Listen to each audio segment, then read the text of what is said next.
Hello दोस्तों, स्वागत है हमारे YouTube channel am e learning के अंदर। और आज की इस क्लास के अंदर हम आपको बताएंगे टेली प्राइम के अंदर प्राइस लेवल कैसे सेट की जाती है। जैसा कि हम अब जानते हैं कि जब भी हम किसी को माल बेचते हैं तो अलग अलग टाइप्स के हमारी पार्टीज होती है। जैसे हमारा कोई कस्टमर होगा, होलसेलर होगा या रिटेलर होगा। तो जब भी हम किसी पार्टी को माल बेचते हैं तो सभी के लिए अलग अलग कैटेगरी की हमारे पास में क्या होती है, रेटें फिक्स की जाती है। जैसे होलसेलर के लिए अलग रेट होती है, रिटेलर के लिए अलग रेट होती है और कस्टमर के लिए अलग रेट होती है। तो सबसे पहले हमें ये डिसाइड करना होगा कि होलसेलर के लिए कितनी रेट रखी जाएगी और कस्टमर के लिए कितनी रेट रखी जाएगी, रिटेलर के लिए कितनी रेट रखी जाएगी। डेली प्राइम के अंदर जो सेल्स की रेटें हम सेट करते हैं उनको हम बोलते हैं प्राइस लेवल सेट करना। तो सबसे पहले हम ये जान लेते हैं कि टेली प्राइम के अंदर प्राइस लेवल कैसे बनाए जाते हैं और किस तरीके से हम सेल्स की रेटें फिक्स करते हैं। तो सबसे पहले प्राइस लेवल को एक्टिव करने के लिए आपको कीबोर्ड से F11 की दबाना होगा। जैसे F11 की दबाते हो तो यहाँ पे आपके पास में ऑप्शंस मिल जाएगा प्राइस लेवल का। यहाँ पर आपको प्राइस लेवल वाले ऑप्शंस को यस करना होगा। अब उसको यस कैसे करना है, यहाँ पे आपको इन्वेंट्री वाले सेक्शन के अंदर यहाँ पे थर्ड नंबर पे दे रखा है अनेबल मल्टीपल प्राइस लेवल। इसको आपको क्या करना होगा, यस करना होगा। यस करने के बाद में नीचे लिखा हुआ है अनेबल बेचेज, आप चाहो तो इसको भी यस कर सकते हो। अभी हम क्या करेंगे, अनेबल मल्टीपल प्राइस लेवल को यस करेंगे, एंटर करके इसको एक्सेप्ट कर लेंगे। इसके बाद में हम क्या करेंगे, क्रिएट वाली सेक्शन पे जाना है और इस पे जैसे ही क्लिक करोगे तो यहाँ पे शो मोर वाले ऑप्शंस पे क्लिक करके आपको सारे ऑप्शंस को शो कर लेना है। इसके बाद में देखो यहाँ नीचे हम जब आते हैं तो यहाँ पे सबसे पहले आपको लिखा हुआ मिल जाएगा प्राइस लेवल। तो सबसे पहले हमें ये देखना है कि प्राइस लेवल में हमें क्या क्या चीजें बनानी होगी, किस तरीके से सेट करना होगा। तो जैसे हम प्राइस लेवल पे क्लिक करते हैं तो यहाँ पर हम उन कैटेगरीज के पार्टी का एक नाम डिसाइड करेंगे जिनको हम माल बेचने वाले हैं और उनके लिए अलग अलग रेटें हम फिक्स करेंगे। जैसे होलसेलर हो गया, रिटेलर हो गया और कस्टमर हो गया। सबसे पहले हम यहाँ प्राइस लेवल क्रिएट कर लेते हैं होलसेलर के नाम से, एंटर करेंगे। दूसरे नंबर पे हम बना लेते हैं कस्टमर। ठीक है, एंटर करके आप चाहो तो रिटेलर भी बना सकते हो या फिर और कैटेगरी के भी आप लोग बना सकते हो। मैं अभी दो बना करके आपको दिखाने वाला हूँ और इसको हम एक्सेप्ट कर लेंगे। इसके बाद में हमारे पास में सेकंड ऑप्शन आ रहा है प्राइस लेवल लिस्ट। आप ग्रुप वाइज भी बना सकते हो या कैटेगरी वाइज भी बना सकते हो। दोनों में से कोई भी एक यूज करके आप लोग प्राइस लेवल को सेट कर सकते हो या फिर आप लोग दोनों में यूज कर सकते हो। अभी हम आपको ग्रुप लेवल से प्राइस लेवल को सेट करेंगे। इस पे हम क्लिक करेंगे। जैसे क्लिक करेंगे तो यहाँ पर लिखा है स्टॉक ग्रुप नेम। सबसे पहले आपको यहाँ पे ऑल सेलेक्ट करना है। प्राइस लेवल जो हमने बनाई थी कस्टमर और होलसेलर, उनके हिसाब से हम क्या करेंगे, यहाँ पे प्राइस डिसाइडेड करेंगे। तो सबसे पहले हम होलसेलर के लिए ले लेते हैं, होलसेलर को यहाँ पे सेलेक्ट करेंगे। यहाँ पे लिखा एप्लीकेबल डेट, जो एप्लीकेबल डेट है वो आपको ध्यान रखना है, यहाँ पे आपको 1 अप्रैल से ही यूज करना है। तो यहाँ पे 1 अप्रैल आपको ले लेनी है, एंटर करके इसको एक्सेप्ट कर लेना। यहाँ पर आपका प्राइस लेवल सेट करने के लिए विंडो ओपन हो जाता है। सबसे पहले यहाँ सीरियल नंबर आ रहा है। आपको जो भी स्टॉक आइटम जिस लिस्ट में बनानी है आपको यहाँ पे उस स्टॉक आइटम की लिस्ट बनानी होगी। तो सबसे पहले मान लीजिए हम कंप्यूटर पे सेलेक्ट करते हैं। कंप्यूटर पे लिया तो यहाँ पे लिखा है क्वांटिटीज। फ्रॉम का मतलब होता है कहाँ से कहाँ तक। तो हम लेस देन मान लीजिए 100 पीसेस से अगर कम लेते हो तो उनकी रेट हमने डिसाइडेड कर दी 5,000 रुपए। अगर कोई भी होलसेलर कंप्यूटर की क्वांटिटी 100 पीसेस तक रखता है तो उसको 5,000 रुपए रेट देना होगा। एंटर करेंगे, डिस्काउंट उस पर एप्लीकेबल नहीं होगा। एंटर करते हैं। अगर 100 से लेकर के इसके अबाव जितने भी खरीदेगा या फिर आप लोग और भी सेक्शन बना सकते हो, मैं अभी इसके 100 के अबाव सभी ले लेता हूँ। उसकी रेट रखी जाएगी 4500 रुपए और साथ में उसको 1.5 डिस्काउंट भी उसको एप्लीकेबल किया जाएगा। ऐसे ही हम एक और ले लेते हैं सीपीयू। अब सीपीयू में वही चीज हम सेम रखेंगे। 100 पीसेस आप कितना भी बना सकते हो, कोई दिक्कत नहीं है, लेकिन मैं 100 के बेसिस पे बना रहा हूँ। तो 100 पीसेस पे हम सीपीयू का रखते हैं 4000 रुपीज। एंटर करेंगे और 100 से अबाव के लिए रखा मैंने यहाँ पे 3800 रुपीज और इस पे कोई डिस्काउंट एप्लीकेबल नहीं होगा और इसको मैं एक्सेप्ट कर लेता हूँ। इसी तरीके से मैं आपको यहाँ पे एंटर करता हूँ और कस्टमर के लिए भी बना देता हूँ। सेम कैटेगरी के हम यूज करेंगे ताकि आपको भी समझ में आए।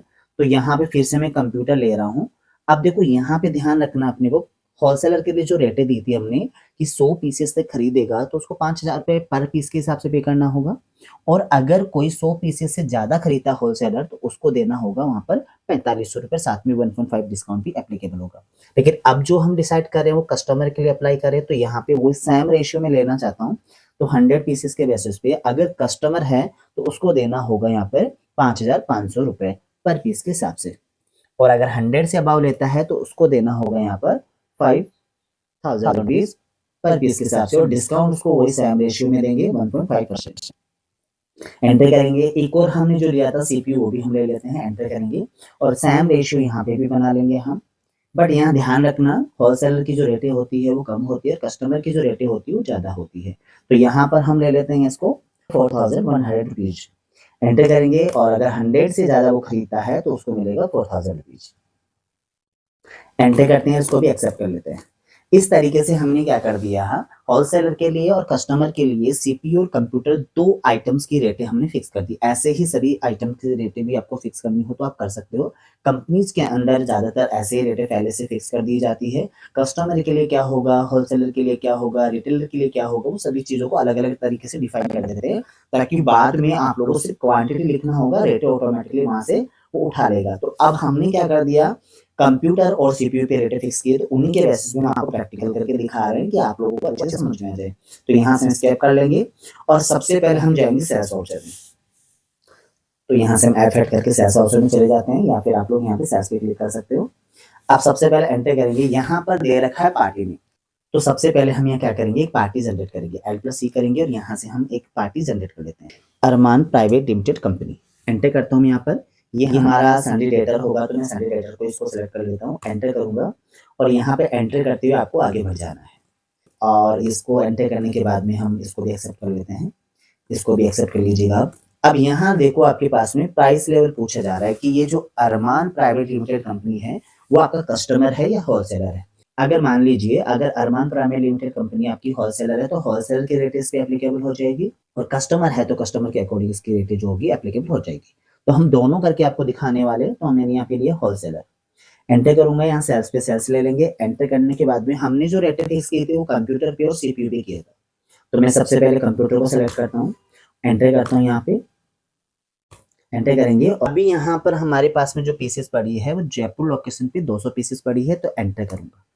अगर आप लोग 100 पीसेस तक यहाँ पे लेते हो तो आपका जो कंप्यूटर का जो हमने रेट फिक्स किया था वो 5000 रुपये फिक्स किया था। एक बार हम करके देखते हैं। मैंने यहाँ पे मान लीजिए 80 पीसेस हमने यहाँ पे लिया है, एंटर किया और एंटर करने के बाद में हमने देखा कि यहाँ पे जो रेट आ रही है वो 5000 रुपीज आ रही है। अगर मैं इसको बैक करके और इसकी जो क्वांटिटी है उसको 100 के अबाव करूंगा, जैसे मैंने कह दिया 110 पीसेस, तो इसका जो रेट होगा वो कितना हो जाएगा, 4500 रुपीज। करते हैं अप्लाई करने के बाद देखो यहाँ पर आपका जो रेट है वो कितना आ रहा है, 4500 रुपीज एप्लीकेबल हो चुका है, और साथ में ही यहाँ पे आपका डिस्काउंट भी एप्लीकेबल हो चुका है। जैसा कि हमने आपको पहले बता दिया था कि जैसे जैसे रेट आप फिक्स करोगे उसी के अकॉर्डिंग यहाँ पर एप्लीकेबल हो जाएगा। इसी तरीके से अगर मान लीजिए मैं सीपीयू पे कैलकुलेट करता हूँ, तो यहाँ पे सीपीयू ले लीजिएगा, एंटर करूंगा, इसका भी सेम प्रोसेस था। आपको लोकेशन चेक करना है, कौन से लोकेशन पे अपना पड़ा है, जैसे मान लीजिए चोमो लोकेशन है, एंटर करूंगा। अगर 100 पीसेस तक लेते हो तो आपका रेट कितना होगा, 4000 रुपीज, और अगर 100 से अबाव लोगे तो क्या होगा आपका, ये होगा 3800 रुपीज। तो यहाँ पर हम आपको दोनों करके बता देते हैं कि 90 पीसेस ले लीजिए आप लोग।